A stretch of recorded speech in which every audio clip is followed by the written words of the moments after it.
आजच्या व्हिडिओमध्ये आपण एक मजेदार खेळ खेळू ज्यामध्ये मुले नाच करायला, सूचना समजून घेऊन त्यांचे पालन करायला शिकतील.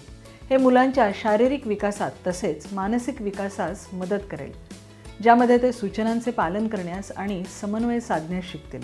यासाठी तुम्हाला एखादी रिबिन किंवा दोरी, डफली, घुंगरू अशा काही वस्तूंची आवश्यकता आहे. ताई मुलांचे लक्ष वेधून घेते आणि आजच्या उपक्रमाबद्दल सांगते की आज ते नाच करणार आहेत आणि तेही रिबिनने. मुले पण खूप उत्साह दाखवतात. ताई सुरुवातीला मुलांना एकमेकांपासून सुरक्षित अंतर घेऊन उभे राहण्यास सांगते आणि नंतर प्रत्येकाला एक एक रिबिन देते. ताई रिबिन घेऊन मुलांना हवे तसे नाचण्यास सांगते. आत्तापर्यंत मुले वेगवेगळे स्वतःला आवडेल तसा नाच करत होते. आता ताईबरोबर तालावर नाच करायला सांगते. मुलांना ती प्रोत्साहित करते आणि त्यासाठी काही सूचनाही देते.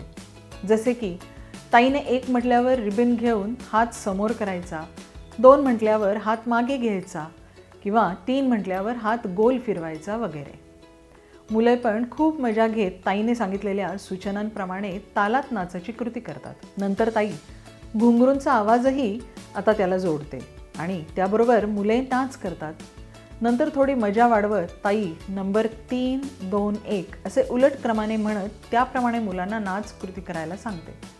मुले मजा घेत उपक्रमात सहभागी होतात. ताई मुलांचे यासाठी खूप कौतुक करते. उपक्रम अधिक आव्हानात्मक बनवण्यासाठी तुम्ही मुलांना दोन्ही हातात धरायला 2 रिबिन देऊ शकता आणि तालांची संख्या देखील वाढवू शकता आणि त्यांना कोणत्याही एखाद्या गाण्यावर संपूर्ण नृत्य करायला सांगू शकता. पुन्हा भेटूयात एका नवीन उपक्रमासह एका नवीन व्हिडिओमध्ये. धन्यवाद.